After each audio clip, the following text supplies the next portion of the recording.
Hi, and welcome to Creative Cooking with Jackson Taylor. That's me. So, tonight, I've been thinking all day, like, what do I want for dinner tonight? Because you know I like to do things simple, easy, sort of semi-healthy, kind of, because, you know, with people trying to watch their weight and all that, and if it's the only person, you know, I'm trying to keep everything under control. So, I was debating about stopping and getting something to go tonight, and then I decided, you know what, no, I know what I'm going to do. I am going to make some like a Mediterranean chicken and asparagus dinner tonight. Wait till you see how simple and easy it is. I'm going to do it on my George Foreman grill. I have this little mini George Foreman. Love George. George is great. We're going to plug him in, and then it only takes a few minutes for George to get nice and hot. So we're going to let him do that. While that's warming up, I have got some chicken here. So I'll show you all the ingredients we're going to use tonight. Got some chicken breast. What I do is I take the breast and then I cut it in half, so I end up with two. So what I'm gonna do is I'm gonna cook two of these tonight, and then I will have some for lunch or something else during the week, maybe tomorrow or for dinner or whatever. So I'll have an extra one already pre-made. I also have stopped at the lovely store to get some asparagus. Asparagus, I love asparagus, one of my favorite vegetables of all. All right, so what are the ingredients we're gonna use tonight? We're gonna use salt and pepper, of course. We got a little bit of canola oil, gonna use that. And something that I absolutely love, and you can use it for so many different things, from vegetables to different meats to if you wanna make a turkey burger or a ground beef burger or whatever, but this stuff is so good. This is the Grill Mates garlic, herb, and wine, okay? I've also used this in a tofu recipe, which we're gonna do eventually, but so good. And you don't need a whole lot of this, and you don't have to take and marinate it. It's a marinade, you don't have to do that. You can, and I will tell you, if you do use it as a marinade, like for the chicken, it makes it so moist and tender, and it's really, really good. But if you like it like dry marinade, it almost kind of tastes like you cooked it out on a grill outside. So that's how I usually like to make it, is like it's been out on the grill, because I love that. But all right, so here's what we're gonna do. We've got George getting a little warm there. I'm gonna start with the chicken first, because chicken takes longer than the asparagus to cook. One of the things I'm gonna do, I'm gonna show you a nice, easy way to take and tenderize this chicken, okay? So are you ready for this one? Let's see if I can adjust this camera so you can see. All right, so we got the chicken. I'll move it back a little more. So right there, here's how I tenderize chicken. I told you, I don't do the gadget things. It would be great if I had a nice big kitchen, you know, and I could have all the handy dandy gadgets and the measuring stuff and all. That would be fun, but I don't need it. You don't need it. If you don't have it, you don't need it. All right, what do you need? Take your fist and go like this. Boom, boom, boom, boom, boom. Doot, doot, doot, doot, doot, doot. Punch that chicken. Take out your frustrations for the day. Who are you mad at? Somebody getting on your nerves? This is a good way to tenderize and take out your frustrations. So, all right, so we got the chicken tenderized. That's all you really got to do. I mean, when you're tenderizing meat, you don't want to beat it to death. You just want to make it so that when it cooks, it's going to be nice and tender and soft. All right, so I'm going to take a little bit of my canola spray. So we're going to do this here, spray a little bit on here, spray a little bit on there. I also am going to spray a little bit on the chicken. I'm going to open up my Grill Mate. Told you I don't do measuring of any kind. I just kind of, you guesstimate. All right, so we got a little bit, just I'll sprinkle some on, and then I'll show you how much is on here. And when you cook this and you smell this cooking, it smells so phenomenally good. All right, so I'm gonna pick these up, give you a closer look at it. So see, that's all, just put a little bit on there.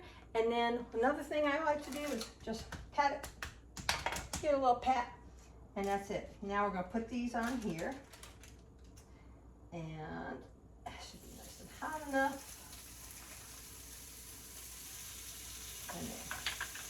And then I'm gonna put a little bit more on the top. So I'm gonna spray a little bit more, a little dab, and then just sprinkle. Just that sprinkle a little bit on here. The flavor in this is just so intense. It's so good. So do a little pat, pat, pat, pat, pat, and done. That's it for that. Now George is gonna do all the rest for me. And me, what am I gonna do? I'm going to wash my hands because that's the first rule of cooking, which I already washed them, and I washed the vegetables prior to doing this. But whenever you touch raw meat or raw chicken or anything, always wash your hands really good again. So I'll do a little wash here. Got soap and water. And make sure you get it all cleaned up good. All right, so that's done there. And then my next step, and my next little thing I'm going to show you. So, asparagus. The thing with asparagus, I love asparagus, but when you have stalks of asparagus, there's parts usually towards the bottom are like woody. I don't like them. What you can do with them, I normally toss them outside to the rabbits. But what you can do with these, the stuff that's left over, save it, freeze it, throw it in like soup. If you're trying to make a soup stock or anything like that, you know, then you can always throw that in. Any kind of vegetables you can throw into a stock. So another thing you can take in, when you take your asparagus, you want to kind of bend it. And wherever it breaks, that's usually the woody part, and that's usually the good part. All right, so I'm doing my asparagus. I'm going to do that pretty quick. Asparagus is going to be real easy too because I'm just going to spray it with some olive oil. And then once that's all done, the asparagus is cooked, then that's it. That's for dinner tonight. It's going to be chicken with the garlic, herb, and wine and asparagus. Nice, simple, easy meal. And it's really good for you because it's protein. You know, you get your protein from the chicken. You get your veggies here. You get veggies and protein. I'm always big about protein. I always try to get the protein in, especially protein is just good for your body. So you definitely want to make sure that you get enough protein in during the day. And, you know, vegetables are good for you also. So that's what's for dinner tonight. And we're going to take, while this is cooking, let me take a quick look at it. I'll put that away for the rabbits. But let me take a quick look. Can you see this? How good this looks? I'm going to bring the camera over a little bit so you can see. Look at that. See, it's grilling just nicely. Don't even have to turn it because George is going to do all the work on both sides. Love my girl. Actually, this is probably, I want to say that this is like the 4th George Foreman grill I've owned. I mean, I used to have this big platter one that you had a little heating cup in the middle so you could put like dipping sauces and things in there to stay hot. What else did I had? I think the first one that he ever made that you could make steaks and burgers and stuff on. But, you know, since it's just me now, I mean, I had to have the big ones before because of kids, but now it's just me. And all we need is this cute little handy dandy George Foreman. It's perfect. All right, so we're going to let that chicken cook. And once that gets closer to cooking, then I'll show you what we're going to do next. Okay, so the chicken's probably been cooking about 5 minutes. And because I had taken the chicken breast and I had sliced it in half, it makes it thinner. Also, we give it a few punches to tenderize it. So that will actually help it to cook a little bit quicker also. So I'm going to take that out here in a minute, and I'm going to put it in a bowl on my dish. My handy dandy dish that I just love. I love this thing because it has separate compartments on this little dish I bought. And then we have this place that just opened, I want to say a year or two ago. It's a bargain bins place, so it's like they're open Wednesday through Saturday, I think it is. So if you go on Wednesday, everything's like $1. If you go on Thursday, everything's like 75 cents. I went on a Saturday, so everything was 25 cents. And I got this great little bowl. So it's got a nice little lid. Plus it also has a little ventilator thing there so you can vent while you're microwaving or whatever. So when the chicken's done, I'm going to stick it in this little bowl, and I'm going to put the lid on it while the asparagus cooks. And then once that's done, then dinner will be just about completely ready. So there's a couple other things I'm going to add to it, but you have to wait to see that in just a minute. Well, the asparagus is getting there. It's almost done. And once that's done, then we'll finish up and wrap up everything. But there is one question I have for you. So, I'm one of these people I can cook pretty much anything. I mean, yeah, I cook real simple, easy stuff like this now. But I have cooked things like, you know, potatoes dauphinoise, what else? Beef bourguignon. You know, I've made entire Thanksgiving meals, desserts and everything. So I do know how to cook all that too. But, you know, people that are alone or single or just there's two of you, nobody really wants to go through all that fuss and hassle. But there is one thing that I definitely will not cook. I don't even want to be in the same place where it's cooking. I don't want to eat it. Maybe for $1 million I'd eat some, but oh God, it would really take a lot. Can you guess what it is? Put your comments on there and we will see what happens and what you think it might be. What is the one thing that I will not cook, I will not eat, I don't want to be in the same room with it. They say it's supposed to be very good for you. Personally, I find it to be disgusting. I think the smell is disgusting. And people will say, oh yeah, but you know, if you add this and you add that, it'll taste so much better. And no, that's not true. I don't believe you. It's like, they say like, okay, I'll give you a little hint. So people are like, oh, if you add like bacon and liver or bacon and onions, I gave you the answer, right? Bacon and onions to it, then you'll eat it. And it's like, no, and it's liver. Yes, I will not eat liver. I remember my mom trying to get me to eat that when I was a kid, and I used to stick that, put it in my hand, give it to the dog. Dog loved liver, thank God he did.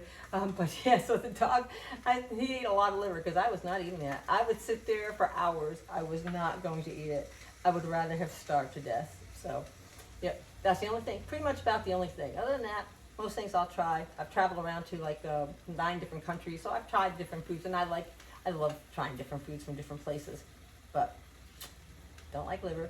Not really big on lamb either. I'm not big on lamb, but I can cook some venison, and I can make that taste pretty good. But will I now? No, I did years ago. My dad was a deer hunter, and we had deer meat and stuff. But no, I'm not doing that no more. But anyway, that's enough about me for now. Let's go check this asparagus and see what's happening. Smelling really, really good. Too bad we didn't have the smell on there yet. I'm surprised they haven't invented that. They've invented everything else for TVs and computers and all. When are we going to be able to start smelling all the food? Okay, so here, I'm going to get a closer look at this so you can see. And there is the asparagus. And that's how I like it. It's, it's got the little bit of the grill lines on there. So that is just right. Okay, so let's scoop this out. Got my handy dandy. I love this. I love gnomes. And it says, Gnome, Sweet Gnome. So that's my favorite little gadget to use. And I don't do, and like I said, we don't do fancy. This is my dinner. So this is gonna be dinner. We've got the chicken and asparagus, and there's gonna be one more thing I'm gonna add to it. Because I love like Mediterranean foods and things like that. That's what I really love. So one of my favorite things to do is, I love olives. So I started buying these. These are perfect for somebody that's, alone. Because you have these little packets in here. So there are 6 of them in here. I believe there's 6. So there's 6. No, 4. I'm sorry, there's 4 in here. So I've got my little black olives. Kind of make it a little bit of Mediterranean-like. And I'm going to open these up. Put it in there. And this is what is for dinner tonight. We've got some chicken, some black olives, and asparagus. And there's the garlic herb and wine Mediterranean flavors on there. And that's it. Simple. Like what? Took us like 10, 15 minutes to cook the whole thing. So that's what's for dinner tonight. I'm going to go enjoy my dinner. I hope you enjoy yours. And I hope to see you back here again on Creative Cooking with Jackson Taylor. Bye-bye. Okay, so let's check out this chicken. Oh, I get a closer look on here. Because the one thing I love the grill marks. You want to make sure it has that grill marks on there. It's got just enough seasoning. Perfect. And then I'm also going to show you, like, look at this here. With this grill mix, I still have this much left in here. So that's a lot that you can still. You only have to use a little bit of it, which is really nice. So it goes a long way. A little bit goes a long way. Oh, this chicken is nice and tender. All right, so I'm going to throw the chicken in here for now, and we'll put this one away after. So I'm going to close that up, and then I'm going to get a little spray here again. Now, the asparagus. We're going to take the asparagus, and I just line them up on here. That's it. Nothing fancy. No big deal. Spray a little bit on here. I do put salt and pepper on it, but I'm not going to put the salt and pepper on it until after it's cooking. Once it's all done cooking, then I'll sprinkle a little salt and pepper. So this way here, not using so much sodium, because if you salt and pepper it now and then you want to salt and pepper it after, I just wait till it's all cooked and done. Just put enough on that I like, and that's it. So simple, easy meal, and actually not too expensive depending on where you shop at. Today I went to a Food Lion. I bought 3 chicken breasts in a package, and it was like $6 and change. And then I cut those in half. Like I said, it's just me. Cut them in half. I now have 6 chicken breasts out of those 3, and I can make several different meals out of that. So that was like $6. The asparagus a little expensive. That's like $3, but all in all, I mean, it's still a cheap meal, and it's a healthy meal, and it's really good for you because it's, like I said, protein and veggies. Can't go wrong with protein and veggies. I'm also going to be having some dessert, but that's going to be on a different show, and I might make that later on tonight. We'll see what happens. But anyway, that's going to cook. It's going to take probably maybe 5 minutes, give or take, you know, a minute or two for that asparagus to cook. Everybody has to cook it differently because some people like that crunch still. So if you like that crunch still, you only want to leave it on for like a minute or two. I like mine a little crunch, but actually soft. I still like my asparagus soft. So that's what I'm going to cook mine until it's nice and soft. And then once that's done, then we'll put the whole thing together and I will show you the finale for dinner.